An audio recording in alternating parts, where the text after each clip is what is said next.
Kneel before Zod! You can't go! All the plants are gonna die! I'm gonna take a bath. Bad dates. I'll alert the media. Boys, keep off the moors. It's evil! Don't touch it! The name's Pliskin. No more hangers!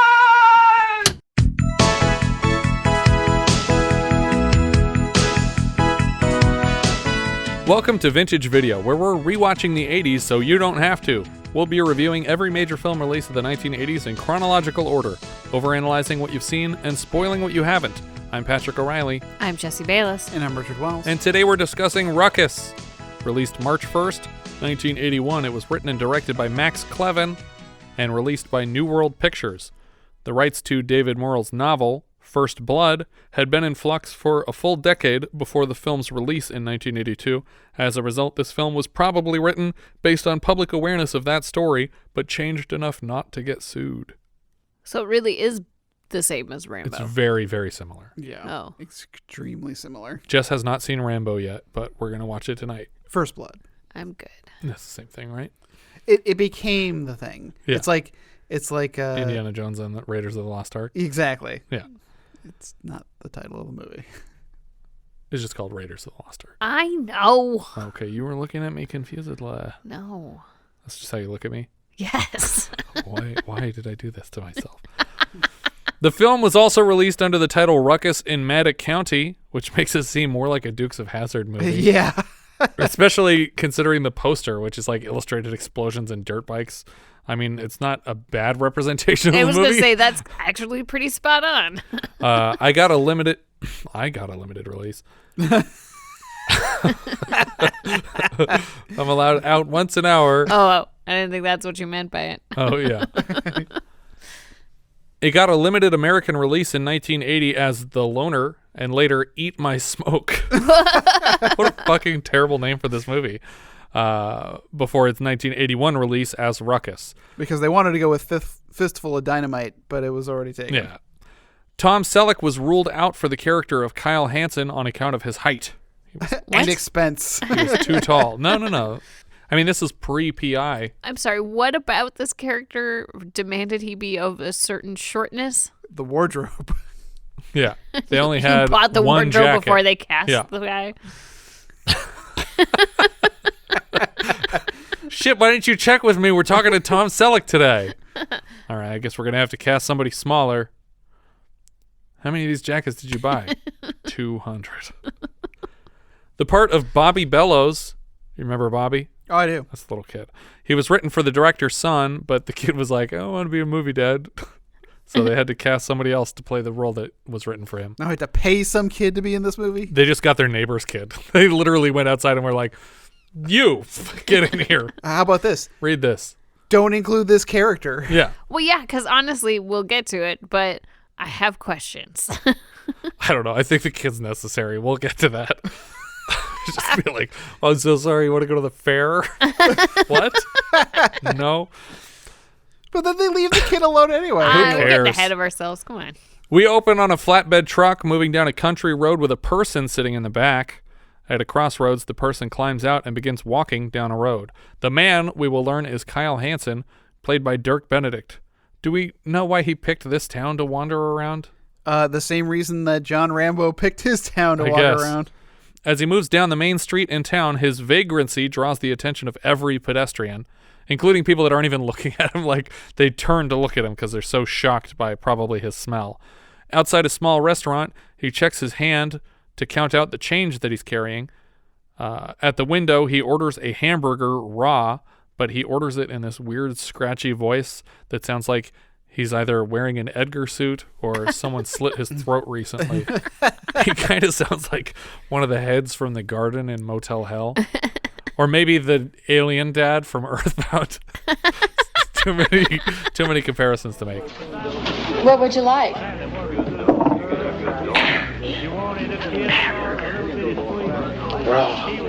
The lady at the window has to second guess his order because she thinks she misheard rare as raw, but she didn't.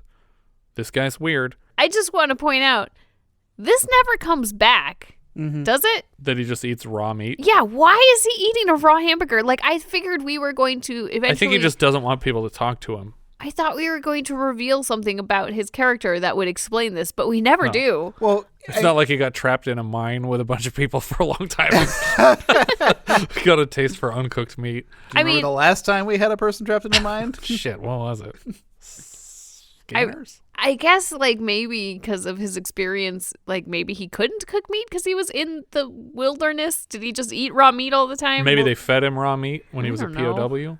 Yeah, because I mean, so we'll get to a plot point that he was in the woods, or sorry, in the jungles for 8 months. But you can eat a fresh kill.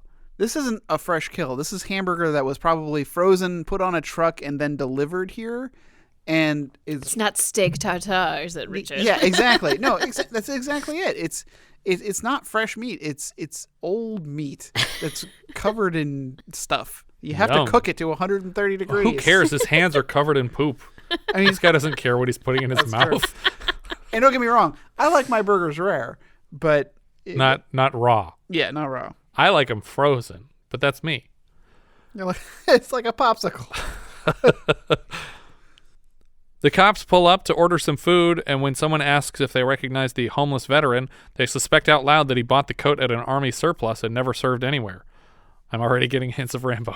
Yep, already. Linda Blair as Jenny Bellows shows up and starts to order some food. As a hilarious joke, the cops start throwing empty cans at the dirty homeless man. What the fuck is wrong with you?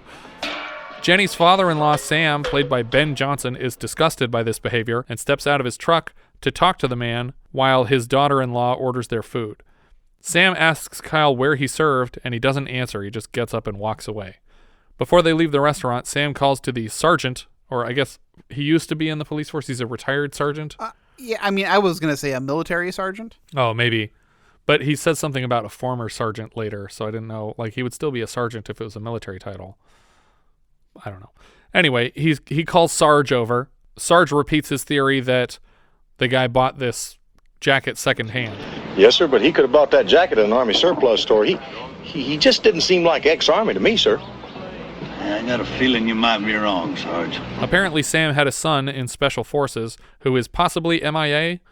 He gives a picture of his son to the sergeant and asks him to show it to Kyle and see if he knows anything about Sam's kid. And he also gives him $10. And I wasn't sure if the money was for Sarge's trouble or to give to the homeless man. To bribe him into helping. Yeah. To bribe him into lying to this man about his dead son. But again, and at first I felt like this Sam Bellows character was a little nefarious. But then when he says, like, you know, just ask him, I was like, okay, so he's actually not a bad guy. He's going to ask. Right. But then the way that they approach him to ask him. I don't think they're doing what Sam wanted, for sure. But they all live in fear of him. Like, everyone, like, turns their head down to the ground when he approaches. It's like, oh, he's like a really powerful man. Yeah, he must have done something. I don't know. Yeah, you don't want to piss him off. And then to go completely counter to his request seems like a really weird thing to do. But a police truck and another pickup full of good old boys starts getting out on the road, eager to chase down the homeless man. They pass him like 100 feet down the road. Yeah. And then they park and walk back to him. Like, it's he started walking like 30 seconds ago. You could very easily catch up Sarge, you lazy without ass. speeding down the road. Well, and then they drive so far past him that the cars are gone. You can't even see their cars when they walk where up they to him. parked. They read the name off of his coat, K. Hanson, and ask if he recognizes the photo of Sam's kid. He is still reluctant to respond. And then they make plans to throw him in the river so that he won't stink so bad. But as soon as one of them lays hands on him, he jams his thumbs in the guy's eyes and starts screaming at the top of his lungs.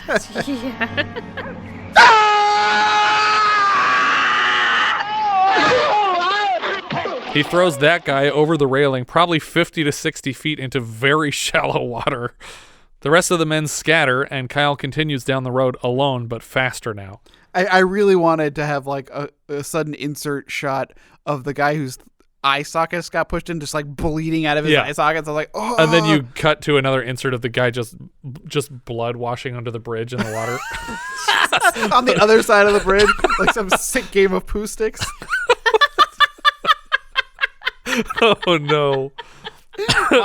Blood came through first. It's fine. You win.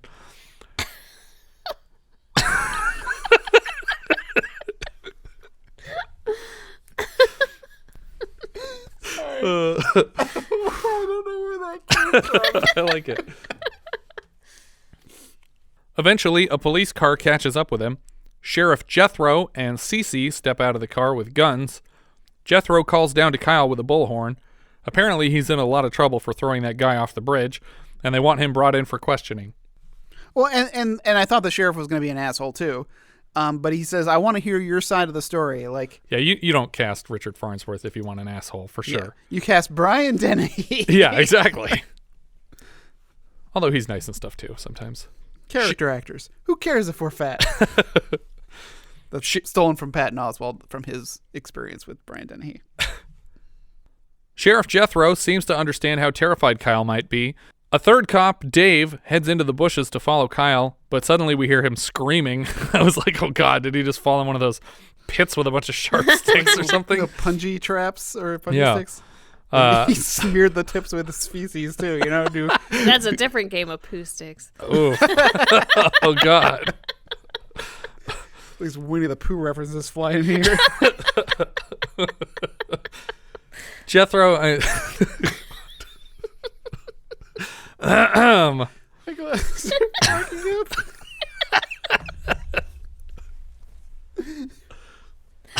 because there's sticks with poo on them. That's the joke. It's too good. Jethro and Cece, who seems to be a civilian, but he's following the orders of the sheriff, follow the screams into the bushes. When they find Dave in the bushes, he seems like he's in shock, and his gun is bent into a 90-degree angle hanging in a tree behind him. They don't see the homeless man, but they can hear the police cruiser being started, and it looks like Kyle is stealing it. Kyle sits in the cruiser behind a tree until he sees a white sedan and follows it to an old farmhouse. Inside the house, he sees Sam Bellows and his daughter-in-law Jenny sitting at a dinner table saying grace. Bobby is also sitting here, the little kid. Kyle also sees many pictures of a young man in uniform on their fireplace mantle. He hides in their barn overnight. Now, I was getting a little puzzled as to why he's doing this. Yeah. I realize later what he's trying to do, but it seems like I don't understand why he's waiting for Sam to leave. Yeah, I mean, I guess he just doesn't want the big man to pay a bunch of people to follow him around anymore. As he moves down the street, Sam stops for a minute alongside the abandoned police cruiser on the side of the road, but then continues driving. I would be more concerned about the police cruiser parked 100 feet from my house, but he's not at all. Jenny plays the piano in the house until she senses a person behind her and suddenly turns to find Kyle in her home. She's not nearly as terrified as I would be in this situation.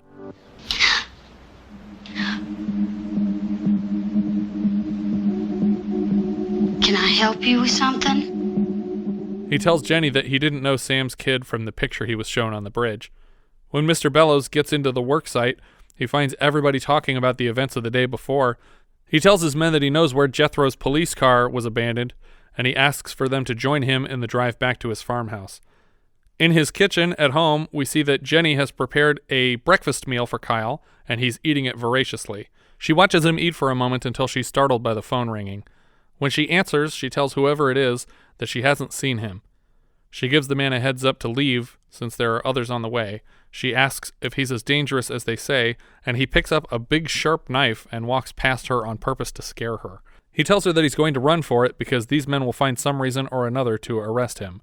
Like, assaulting one of them or stealing a police car or throwing a dude off a bridge.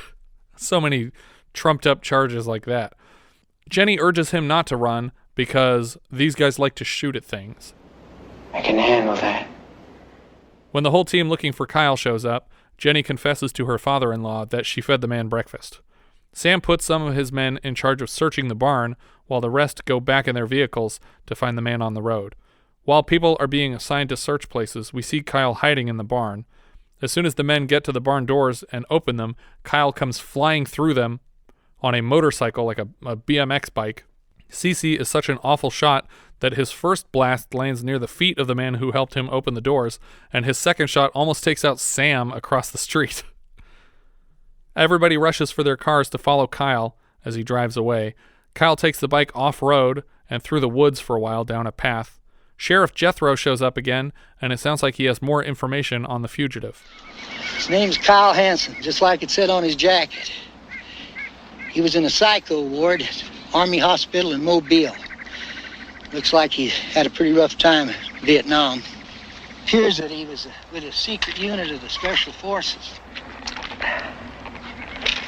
He was captured twice and escaped twice. The last time he was given up for dead after no one had seen him for 8 months. He finally walked out of the jungle right before the Americans withdrew.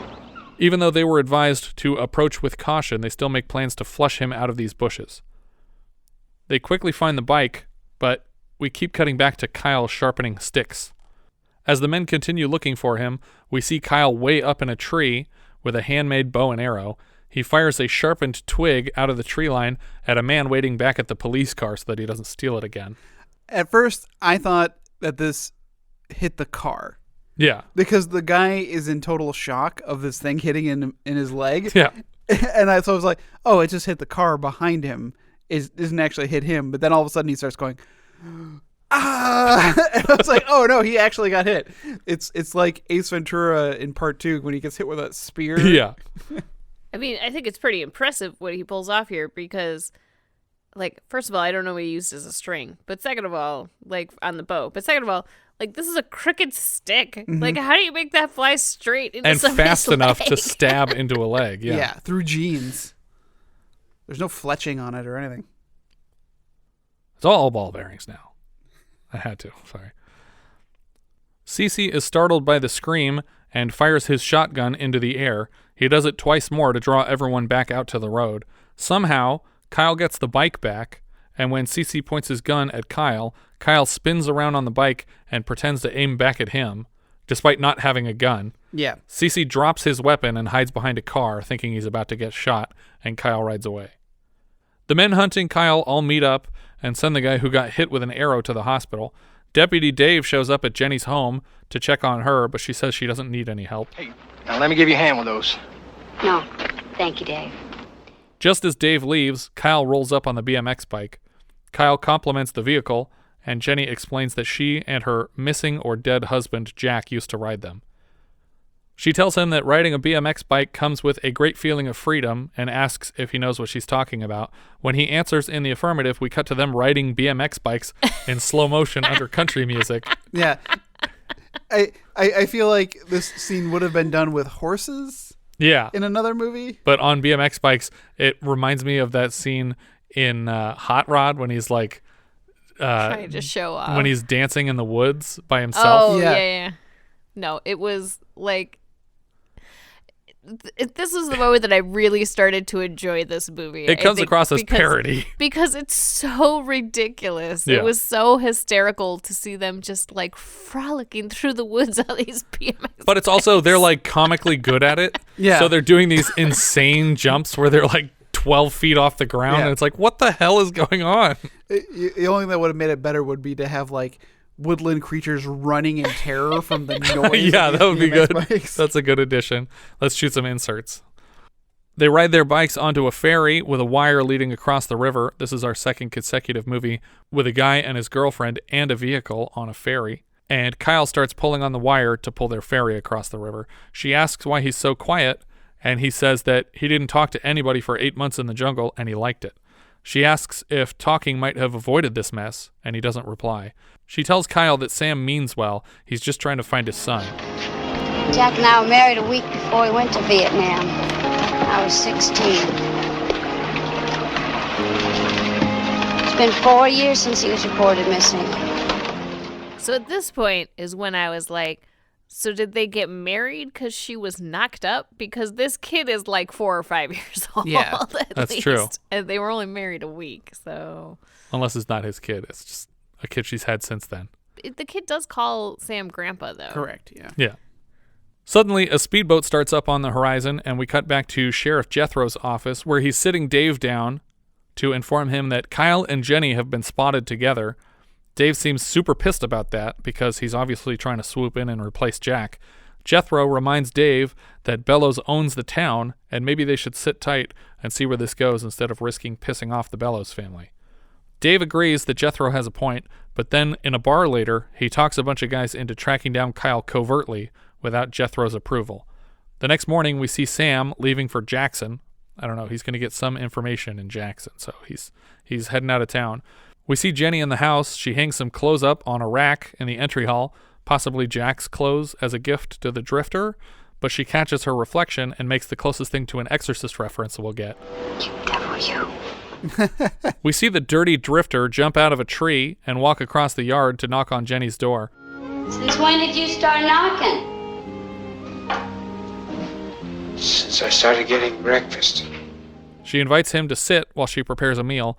We see one of the conspirators driving a truck down the road when someone suddenly tucks and rolls out of it going full speed. Jenny invites Kyle to bathe and change before he eats. He comes around a corner freshly scrubbed, and she's shocked at the improvement. He offers to help her tie the curtains back, but he notices men hiding at the edge of her property line and warns her away from the windows. Jenny checks with a telescope and recognizes some of the men watching her house. Well, at first, he goes to the gun cabinet, and you think, oh, God, he's going to grab a gun. But he gets a scope. He gets the scope from one of the guns so they could look. I also love that on the wall behind them is a collection of small framed, hand-drawn photographs of old-timey handguns, like musket ball and powder kind of handguns. Yeah. There's like a collage of them all over the wall. It's like, that's really kind of cool, actually. Yeah. Well, Sam and his son are probably both gun guys. If I were her here, though, I'd have called the police right now to report all these people on the edge of my property. Cece reports to the men that Kyle is now shaved and showered, looking respectable. Yeah. Jenny begins playing... Well, he seems like he's going through some feelings. He's like, he actually doesn't look bad. Yeah, he doesn't look evil anymore. Jenny begins playing the piano as backup arrives in the form of 5 more truckloads of guys. They're here. How many of them are there? Enough. She asks what he'll do if they start shooting, and Kyle suggests he could shoot back and kill a bunch of them. Don't you have a fucking kid in the house? Aren't you the rich family in town? Just call the police department and tell them to go away. 5 or 6 more cars come down the road. All of Dave's men take positions around the property, waiting for their chance to murder Kyle. Even with all these guys watching him, Kyle manages to sneak up on a police car and pop the hood. He yanks a cable out of the car and paints a line of gunpowder and gasoline from underneath the car. Kyle steals a pickup truck, and everybody starts shooting at him.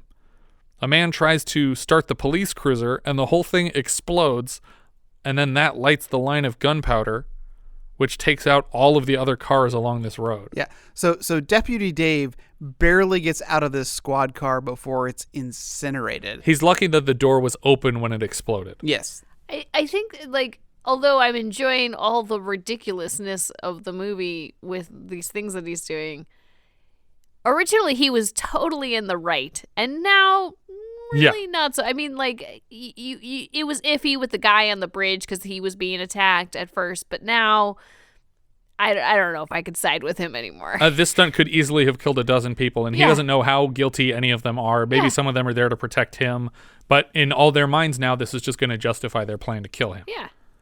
Down the road, Cece sees the truck coming, and he thinks it's his friends.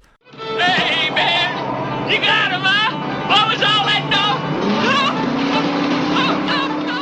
Because most of the cars are demolished, everyone else has to pile up into the back of a pickup truck that's tailgating Kyle, but he keeps kicking up enough dust to blind them, and then he swerves right before a small cliff, and this pickup truck with like 12 guys in the bed just goes flying off a cliff. Yep. Yes. And they're all real people in the back of the truck. They're flying out of the back of this truck, and it does not look safe at all. No. And people are getting tossed from the back of the truck and land in the dirt in front of the truck coming down the cliff. But they're all stuntmen. The movie is directed by a stuntman, and they're all his stuntmen friends. So it's possible they planned this out really well. I know. Or it's possible they were just willing to do dumber shit. Yeah. Mm-hmm. Sarge is still on Kyle's tail, but Kyle makes a U-turn and comes straight back at the car from a 3-foot ledge, and then he drives through the top half of Sarge's truck in an effort to decapitate the driver and passenger. This would for sure have killed him if they hadn't leaned down right away. And they play it like this is hilarious. Yeah. Right. Yeah, see, so in First Blood, Jessica, 'cause I know you haven't seen it, there is a lot of violent antics, I will say, of John Rambo when they come after him.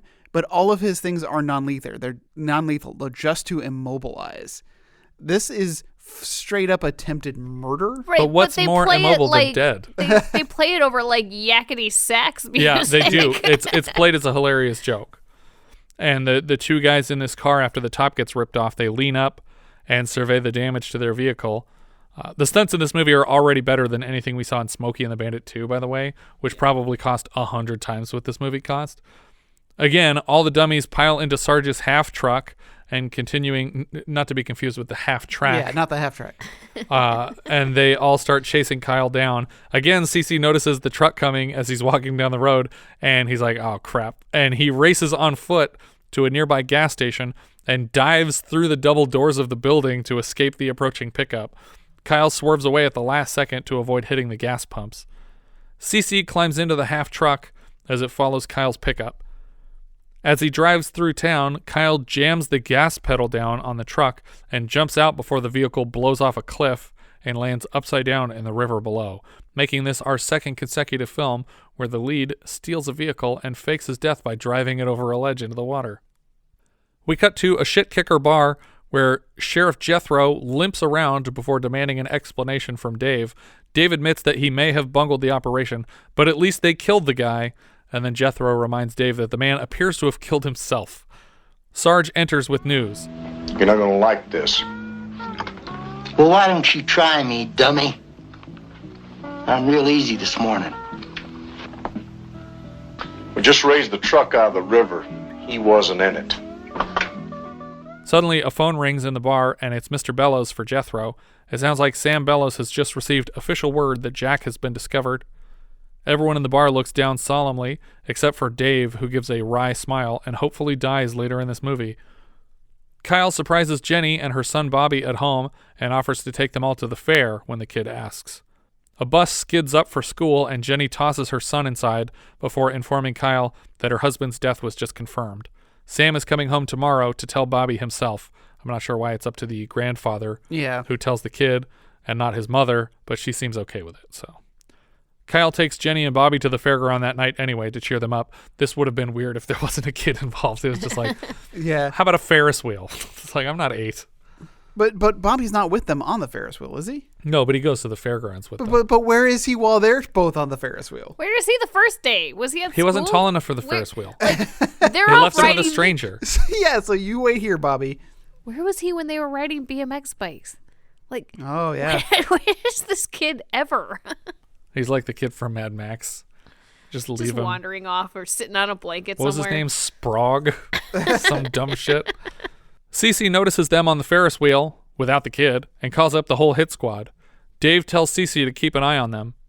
Back at the fair, Kyle, Jenny, and Bobby approach a firing range game, and Kyle asks what it would take to win the Big Panda, our second consecutive movie, with a guy trying to win giant stuffed animals at a fairground. What does it take to win that?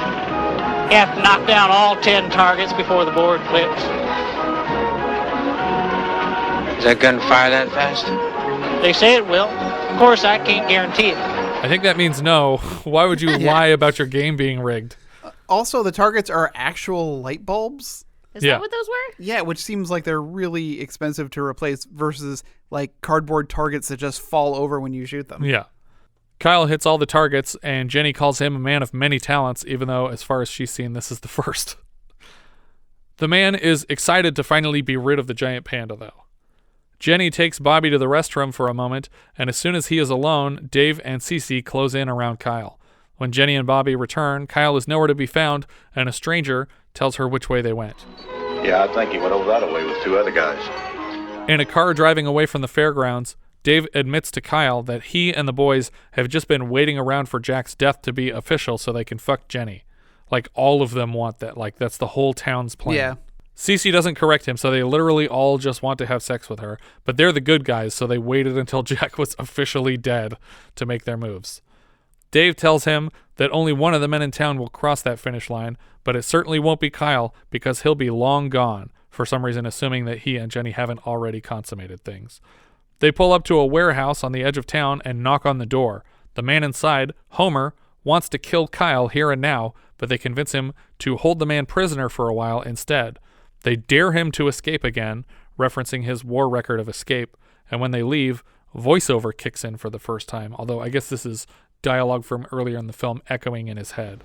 Yeah, they try to lock me up. I can't handle that. I can't handle that. I can't handle that. Ninja. 657. Kyle stares straight up at the light above his cage, and it gets brighter and brighter as the Vietnamese voices in his head get louder and louder. The next day, we see a group of about 100 guys outside the warehouse, and Cece leads them all inside to see their surprise. They see Kyle leaned over in his cage, and everybody laughs at him. I thought for sure that he was not here. That he was not here, and this was some kind of dummy. I thought it was going to be Homer in the cage. Oh, okay. And that he had scalped himself and put his hair on Homer's head. But that's not what happened. It's actually him in the cage. Everyone trains their gun on him as Dave opens it, and then Dave leaves the building after everyone promises that he had nothing to do with their plans for the prisoner. And I'm starting to get disturbing Zed vibes, like someone's going to go get the gimp out of a box in a second. Cece has a proposal. I've got a hell of an idea. What's your idea? Look, we got a half hour to kill, right? We let old Big Ben here waltz with him. They push Kyle out of the cage and stand him up opposite a shirtless character named Big Ben, who is probably 2 feet taller than him, and he throws a few punches at Kyle, but he never lands anything. Kyle gets a crazy look in his eye as the music builds. Eventually, Ben buries a fist in Kyle's belly, and he collapses. Everyone thinks the fight is over until we get another guttural scream from Kyle. And then he just starts judo chopping the shit out of everybody. And then he jumps on Ben's back and like swan dives through a window several stories down to the water below. For some reason, they assume this must have killed him. The men drag Ben down to his pickup and try to reset all of his broken bones. Then they load up on guns and head out after the missing man. Cece does his best to convince everybody that he's for sure dead. He's done for. Why don't he float to the top then? Huh? I said, why don't he float to the top then? Well, I saw on television one time people that jump off the Golden Gate Bridge don't float to the top. They hit so damn hard, knocks all the air out of them, sink just like a rock. Never do find most of them. Sarge thinks that's a load of bullshit, and Cece is very offended. Hey, that hurts my feelings. Why is it every time I try and tell you something right, you think I'm bull? I just want to find the body, that's all, Cecil. I ain't gonna tell you anything anymore. I don't want you to tell me anything. Keep my information to myself. We cut to Dave at a bar smiling about Kyle's inevitable death from vigilante punches and his future boning Jenny out on the farm. Wouldn't you know it, a call comes in for him. The boys let him know that Kyle has escaped again. He tells the men to fill a boat with dynamite so they can go blast fishing for the body. We cut back to the river where Kyle is cutting a boat loose to escape in. Sarge comes around to gas up his 4 boats for the search, but there's only 3 boats left. I thought for sure that this was going to be a Last Crusade situation, that they were going to see like the boat. Oh, and then follow it? Yeah, drifting down the water, and like everyone's going to load up, and Kyle's just going to wait for them all to leave. Doesn't MacGyver do that once too? He props up like a mannequin at the front of the boat that he bought so that they'll shoot at it until it explodes. Oh yeah. Or was that better than the man that he had his grandfather create? Oh God, there was just a backpack full of leaves. Put some twigs and leaves in this, make it look like a man. We'll throw it at a car and they'll think it's a person. No, they won't, Grandpa. You stop taking your meds again. Axminster. That's a great episode. Yeah. Of MacGyver. Target MacGyver, is that it? Yeah, with Axminster. Back on the porch of the Bellow home, Jethro apologizes for the mess with Kyle. Sam forgives Jethro and admits that Kyle is an impressive fugitive. This Kyle reminds me a bit of my own son. He must be quite a man. Kyle gets his stolen boat started, and Dave's boys are fast on his tail. Dave arrives with the dynamite, and one of the men left behind informs him that Kyle is alive and making a run for it. We don't need that damn dynamite now. Well, I can't leave it here. The man is disturbed to hear that Dave plans to use dynamite on a living person, even though they've been trying to kill him for days. Even now, the men in advancing boats are shooting at Kyle, and Jenny overhears the shots as she drives nearby. She pulls up to her home and yells to Jethro and Sam to hop in the Jeep and head to the source of the gunfire. Jethro announces that Dave will be fired if he's involved in any of this. Kyle dumps gas all over the ferry that he rode on with Jenny earlier, and he leaves the gas can behind and then climbs into the bushes with a 6-pack of Molotov cocktails. He starts tossing them into the passing boats full of arriving aspiring murderers. We hear an eagle cry every time a bomb explodes. And every minute for the rest of the film. They all abandon ship and swim up to the shore, eyeballing the nearby ferry as a means of retreat. Cece has just managed to convince them to swim over to it when Kyle tosses another bomb at the gas can and the whole ferry explodes in front of them. The men scramble into the woods and hide in a little shack off the beaten path. Kyle starts painting his face with mud to camouflage. Dave arrives by boat and spooks all the guys waiting in the shack, which is really just like a wooden framework with chairs. It's not an enclosed space. Cece panics and makes a run for it until Kyle hits him in the head with a rock. Cece is officially losing it and whips out a knife and calls out to the woods that he's switching sides now. He's like, all right, Kyle, I can get these guys. Don't worry about it. And all of his buddies tackle him to the ground. Dave fires some warning shots to announce his arrival and break up the fight. And then I don't know what happened here. Suddenly, another member of the group spins around to fire a handgun at something. I don't know what. And then Kyle leaps out of the plants to tackle the gunman to the ground. He disarms the man and makes him swim to safety. He kicks Dave's boat back out into the water and steals the box load of dynamite that he brought with him. I don't know why he just didn't take the boat. Yeah. When the men start shooting at Kyle's silhouette in the trees, Kyle starts tossing lit sticks of dynamite at them from every angle. The swimmer crosses paths with the jeep load of good guys and gets them up to speed on what's happened in the last 48 hours. Well, falsely he says that they tried to arrest him peacefully and he started fighting back with dynamite. True.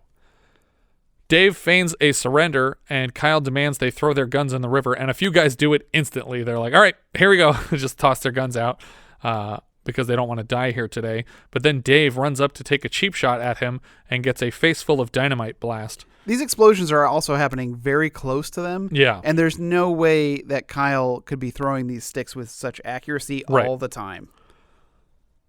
Now Kyle orders the men off his island. They claim that they're waiting for a boat, and he says, I don't give a shit. Swim. Get the fuck off of my island. The first swimmer guy suggests bloodhounds to track down Kyle on the island, but then Sam says that won't be necessary. The island belongs to him now. Like Sam literally owned the island and said, it can be Kyle's island now. So just stay off of it. He lives on the island. Because he likes to just live in the woods, apparently. Right. And not talk to people. Luckily, Sam is the richest guy in town, so he basically decides the law for Jethro here. Kyle dives into the water to clean off the mud, and he and Jenny share a smile across the water before the credits roll. That's the end of our film. They gifted him an island to live on with no food source or anything. There's nothing edible there. Come back to the mainland and we'll shoot you some more. Yep. No, just steal food, but retreat to your island. Yeah, but that's the hamburgers. That's the rule, though. Like, if he comes across onto the mainland, they have the right to shoot him. Right. Our writer-director was Max Kleven. He's a stuntman by trade, and he rounded out a lot of the film's acting parts with other stuntmen. He did stunts for The Changeling and Used Cars last year, and this season he's got Happy Birthday to Me and Southern Comfort.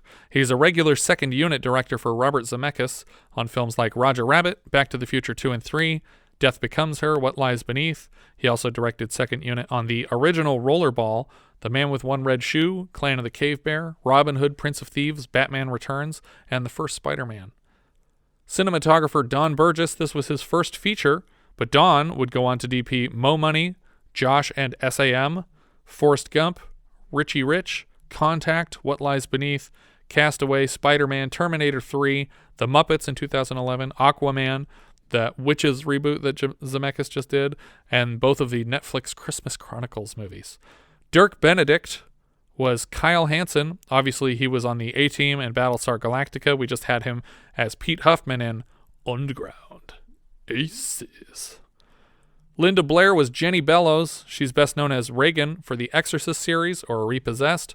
She's also in Chained Heat, Savage Streets, and Roller Boogie. Thank you for mentioning Repossessed. Yeah, that's because wonderful. It's wonderful, yeah. In the movie Roller Boogie, she drives an Excalibur, not unlike a character from our last film. We'll see her later this season as Marty in Hell Night.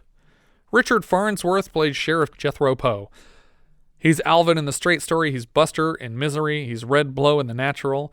We just saw him last year as John Coble in Tom Horn, who hired the titular bounty hunter as a stock detective, and as the lovable gas station attendant Esco Brown in Resurrection. Yeah. The guy with the pet snake with 2 heads. He's back later this season in The Legend of the Lone Ranger as Wild Bill Hickok. Matt Clark played Cece. He was Quaylen in Jeremiah Johnson. He's the Secretary of Defense in Buckaroo Banzai. He's Chester, the bartender, in Back to the Future 3. And we saw him last year as Roy Purcell in Brubaker. And he's also back for Lone Ranger as Sheriff Wyatt, but not that Wyatt, as well as Chuck Norris vehicle and Eye for an Eye. At first I thought this was that William Sanderson. Oh, yeah. They're very similar. Just their manner of speaking. And they always play very weaselly characters. Yeah. John Van Ness played Deputy Dave. He's also in Brubaker last year as Zoranska. He's back this year as a motorcycle cop for The Postman Always Rings Twice. He's also a cop in The Hitcher in 86 and Alligator 2 in 1991. I was very excited when I saw the name show up at the start of the film until I realized that John Van Ness from the Queer Eye reboot wasn't even born when this film came out.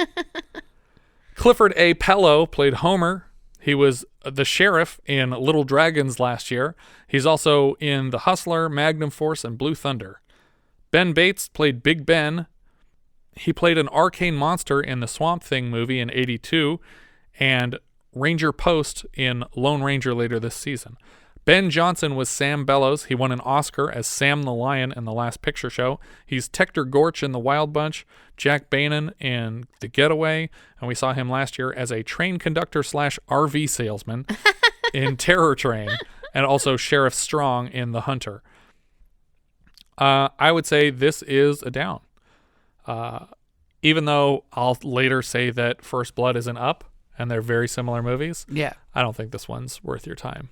I think it's a little rambly, and the tone is strange. I honestly, for all of those reasons, I think I might give it an up because I think it's just ridiculous enough to be entertaining for me to say, watch it. That's fair. I felt like I couldn't get a handle on whether it was trying to be a serious story about a vet or not. I know, and I kind of liked that. Okay. like the fact that we're juxtaposing like serious mental illness with, island yakety giveaways, sex, and exploding cop cars. It's just a touch of near murder. Yeah. Yeah, he could have killed everyone all the time. Yeah, he was not trying to not kill anybody. Throwing sticks of dynamite right in front of these people. Yeah, it was pretty ridiculous. Richard, what do you think, up or down? I'm giving it a down, although it was one of the more enjoyable movies that we've watched this year. Yeah. And, we're out of... Maybe I'm just desperate. Is that why I'm giving it I an think up? so. It is in my bottom half of my list, so, but just barely. All right, Letterboxd. Jess, what are you thinking? So I guess it's not very high, even though it was a thumbs up for me. So I have it below Eyewitness, but above Fort Apache the Bronx. It puts it in 12th place. All right. Richard, what are you thinking? I also have it in 12th place, but it is below Cabo Blanco and above My Bloody Valentine. Whoa, what? No. Stop. I have Change that. I have My Bloody Valentine very low on this list. Okay. Ruckus. It's above. It's above Charlie Chan, though. I'm just trying to. Ruckus is correctly ranked in 16th place. That's under Earthbound, but just above Pinball Summer. Under Earthbound? Yeah. What? Is that wrong? That is wrong. It's not wrong. It's wrong. Like, I was laughing hysterically. It's the ridiculousness of this stuff. Earthbound was just annoying, stupid. I'm leaving it where it is. Whatever. That's what I'm doing. I think that's everything for Ruckus. If you guys have any thoughts you'd like to share with us, we are Vintage Video Pod on Twitter, Facebook, Instagram, and Letterboxd. where, as I've said before, you can find each of our full movie rankings for the year. We can also be found at vintagevideopodcast.com. We also have a Discord now. You can find a button at the top of our .com and join the 24/7 movie chat and share your thoughts on episodes past, present, and future. Also search for Vintage Video Podcast on YouTube and subscribe to our new channel there. Thank you so much for listening, and I hope you'll join us next time when we'll be discussing Scared to Death, which IMDb describes like so. An ex-cop, now working as a hack novelist, is called out of retirement to help investigate a string of deaths that appear to be the work of a serial killer, but are soon revealed to be the work of Syngenor, the synthesized genetic organism. Spoiler alert. We leave you now with a trailer for Scared to Death.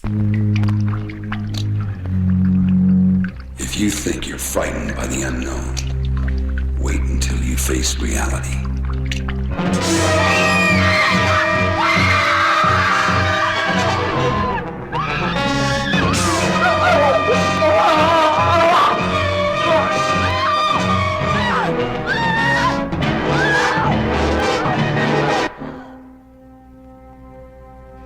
Her left leg was ripped from her body, and her hair was pulled back so hard that it broke her neck.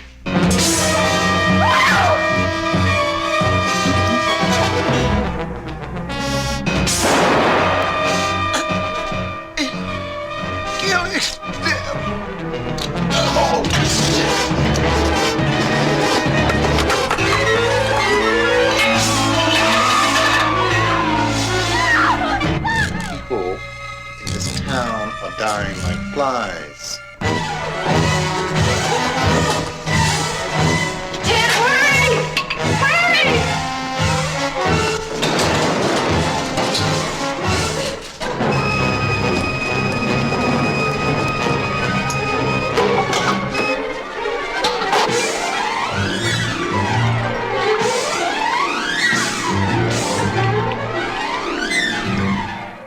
Scared to Death. Thank God it's only a movie. From Lone Star Pictures. Rated R.